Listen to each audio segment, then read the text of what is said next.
سلام البنات، من ان شاء الله كامل تكونوا بخير وعلى خير، ومرحبا بكم في قناه الياسمينه وصحه فطوركم. قبل ما نبداو الفيديو ما تنساوش ديروا اشتراك للقناه وتفعيل الجرس وجمله الفيديو اذا عجبتكم.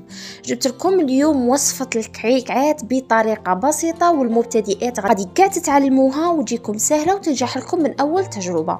بالنسبه للمقادير نحتاج هنايا 3 كيلات تاع فرينه تكون مغربله كما شفتوا هنايا. انايا عبرت بهذا الكاس السعه تاعه 200 مليلتر. تقدروا ديروا اي كاس ولا اي عبر يعني تكيلوا به. درت هنايا ملعقه كبيره معمره مليح تاع لافاني، قرصه ملح، نخلطوا مليح النواشف، من بعد نزيدوا السوائل. بالنسبه للسوائل عندي هنايا كيله ناقصها 2 دوا تاع السمن. يليق السمن لانه السمن هو اللي غادي يخلي العجينه تاعنا تقعد لكم لاطول مده ممكنه وتقعد لكم لاباط تاعكم هشيشه بزاف. هذوك 2 دوا عفوا اللي خليناهم غادي نزيد نعمرهم بالزيت كما راكم تشوفوا ونخلوه يبرد شويه باش يعاوننا. خلطنا هنا كامل المكونات الناشفين ونبدا نزيد في الليدام بهذه الطريقه. من النصائح اللي نعطيها لكم باش تنجح لكم الكعيكات تاعكم انكم تخلطوا مليح يعني الليدام مع الفرينه وتحاولوا تبسوا العجينه تاعكم بهذه الطريقه كما راكم تشوفوا. يعني تدلكوها مليح، تحاولوا تدخلوا كامل هذوك الليدام في الفرينه وما تخلوش اي يعني كميه منها ناشفه. هذه النصيحة الأولى لنجاح الكعيكات وما تخافوش منها أنها تنحل لكم في الفرن. طبعا هذه الوصفة اللي غادي نعطيها لكم غادي نديرها لكم بلا مول. أنا عندي مول تاع السيليكون لكن من بعد ما قعدش يعجبني بزاف لأنه الدائرة تاعه شوية صغيرة، لذلك بغيت نديرهم بلا مول. هاد الخضرة بعد ما تمت لي العجينة نروح نوجد هنايا نفس القياس، يعني نفس الكمية اللي درتها زبدة يعني أو سمن عفوا، درتها ماء وما زهر. شوفوا هنايا درت الماء والماء زهر، عبرت بالكاس، درت كاس ناقص 2 دوا كيما السمن من درته، وعاودت رجعته كما تشوفوا الكاسرول. غير راه كنت شوية دفيته، يليق لكم تدفوا الماء والماء زهر، يعني خلطوا الماء والماء الزهر ولا تقدروا ديروه غير ماء زهر، هذه الحاجه تبقى اختياريه. دفيته شويه ونبدا ندخله في العجينه ونخلط مليح بهذه الطريقه. كما قلت لكم انايا عبرت بالكاس، نتوما تقدروا ديروا يعني درت 3 كيسان تاع فرينه، نتوما تقدروا ديروا دي بول ولا اي كاس يعني باي سعه، ماشي خص يكون 200 مليلتر. ونبدأ ندخل في الماء الزهر بهذه الطريقة. ضروري جدا يكون دافي باش يعاونكم في العجينة.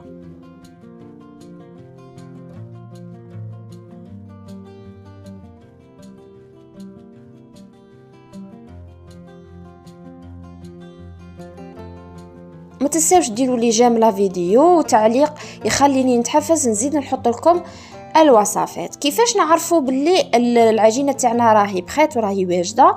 انه تكونوا يعني ديروا كريه صغيره وتشوفوا اذا ما فيهاش تشققات هنا راهي واجده. اذا فيها تشققات بزاف هنا مازال خاصها ماء الزهر. شوفوا هنا نرولوها، هنا ما فيهاش بزاف تشققات راهي واجده. نروحوا للحشو ديريكتومون. ندير هنايا بنفس الكاس اللي عبرتوا به الفرينه لاباط نعبروا به الحشو.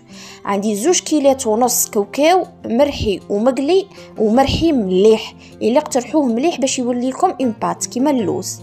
والنص اللي يبقى نديروه جوز الهند كيما راكم تشوفوا. نعاود عندي 2 كيسان ونص تاع فول سوداني محمص ومرحي مليح مليح مليح باش كي نخلطوه يعني قد يلتم لنا. النص اللي يبقى نديروه جوز الهند. جوز الهند غيعاوننا بزاف باش يلم لنا العجينه. عندي هنايا كما راكم تشوفوا عطر اللوز الحلو، وعندي ملعقه ولا نص ملعقه تاع لافاني، وعندي ملعقه كبيره تاع سمن. ونبدا نخلط بهذه الطريقه حتى نشوف باللي هذاك السمن كامل دخل لي في الكاوكاو. عندي هنايا كاس ناقص شويه كما شفتوا، يعني فوق النص تاع سكر عادي اللي يكون عادي. وهنا نبدا نلم بالماء الزهر. شوفوا هنايا بديت نلم المزهر بالمزهر عفوا بهذه الطريقه حتى نتحصل على عجينه. بصح حاولوا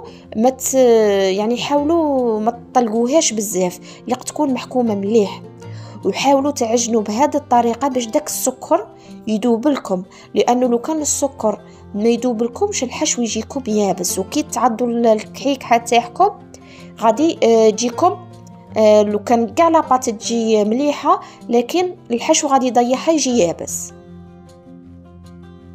بعد ما تخلوا لاباط والحشو يرتاحوا لمدة 10 دقائق هنا نروحوا نشكلوها.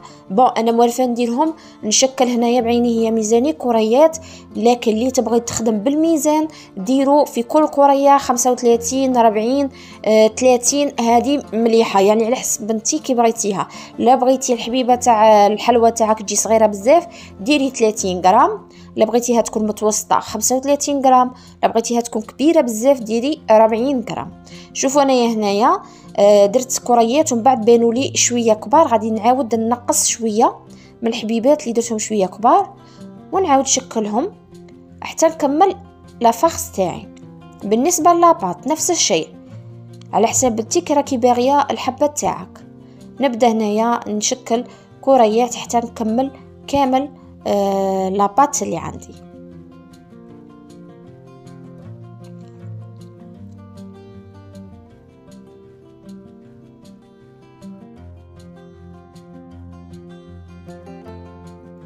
البنات اللي سقسوني على صفحتنا على الفيسبوك، صفحتنا هي الياسمينة، اللوغو تاعها نفس اللوغو تاع القناة، كما راكم تشوفوا فيه هنايا في القناة. تدخلوا في الفيسبوك وتكتبوا الياسمينة تخرج لكم الصفحة. بالنسبة للجروب تاعنا مجموعة قناة الياسمينة،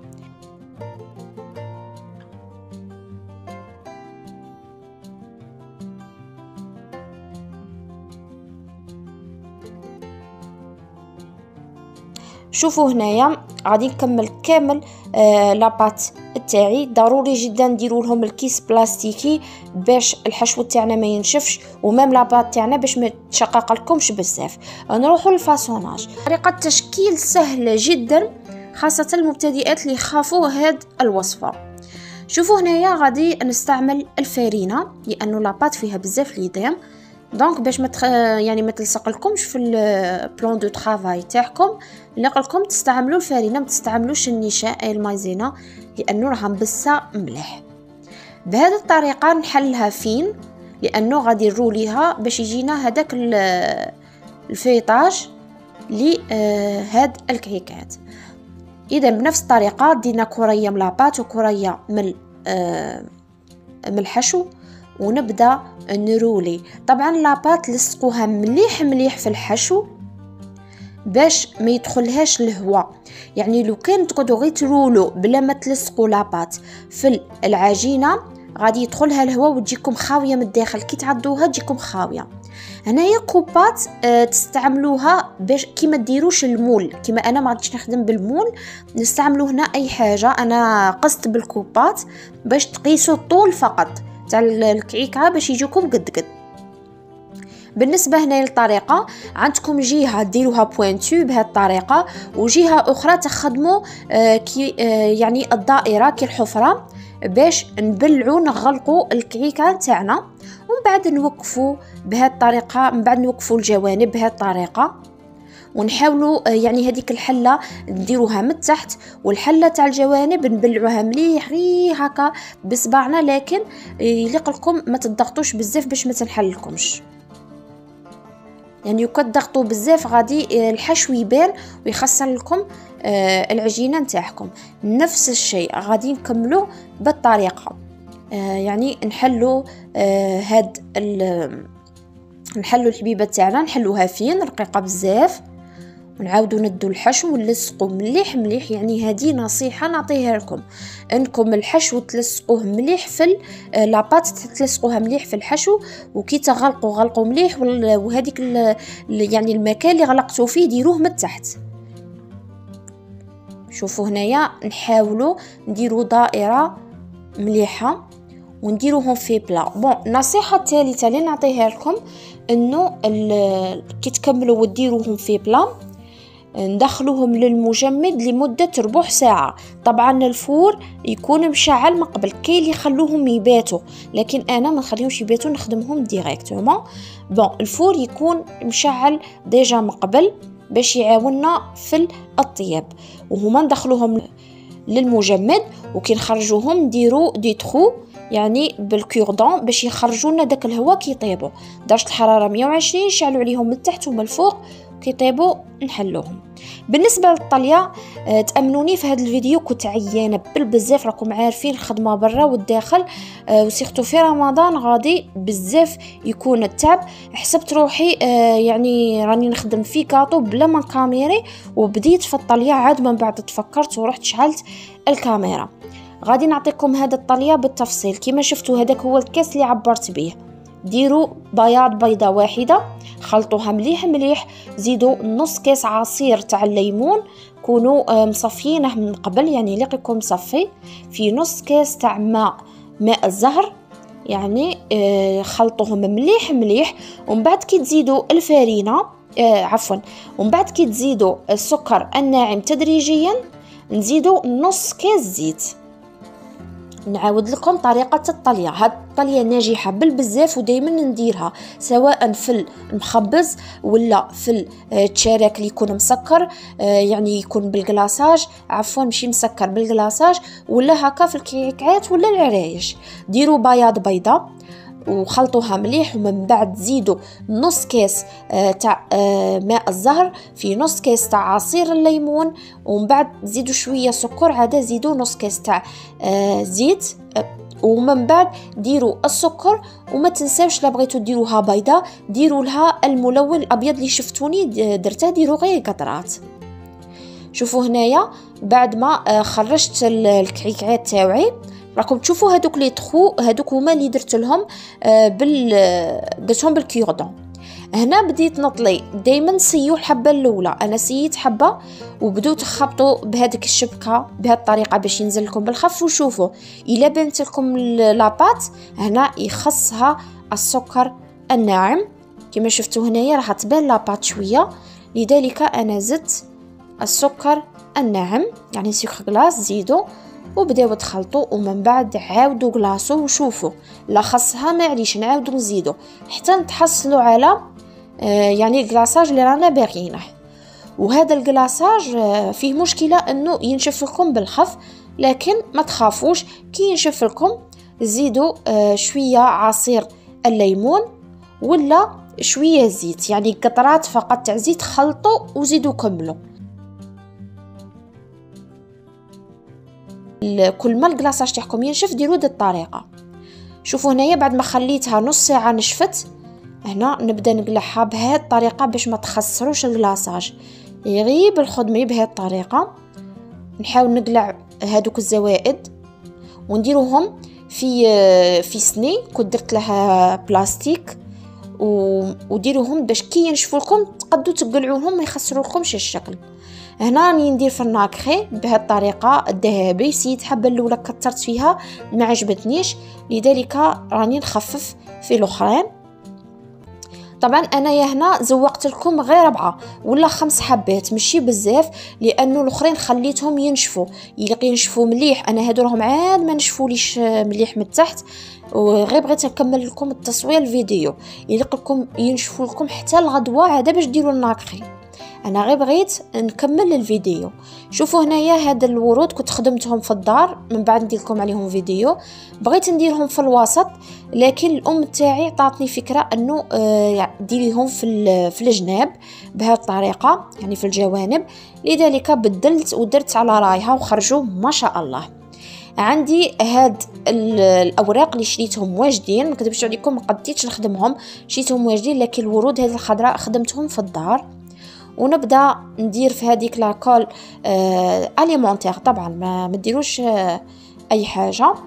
نبدا هنايا نكولي بهذه الطريقه. طبعا التزيين يبقى اختياري، انا درت لكم يعني حبيبات اللي كانوا شويه نشفوا ما نشفوليش بزاف، انا غير بغيت نكمل لكم الفيديو ونحطه. والاخرين خليتهم ليله كامله ينشفوا عاده باش درت لهم التزيين. طبعا حاجه واحده اخرى نسيت نقولها لكم، انه كي ينشفوا لكم ليله كامله قلبوهم وقلعوا الزوائد من تحت بالسكين، لانه انا كي خليتهم يباتوا الغدوه بديت نقلع من تحت هذوك الزوائد باش تجيني لا فينيسيون ما شاء الله. اذا هادو هما الحبيبات اللي زينتهم قدامكم، جاوني ما شاء الله. على بالي هدرت بزاف في هذا الفيديو، بصح لازم باش كامل يعني تستفادوا.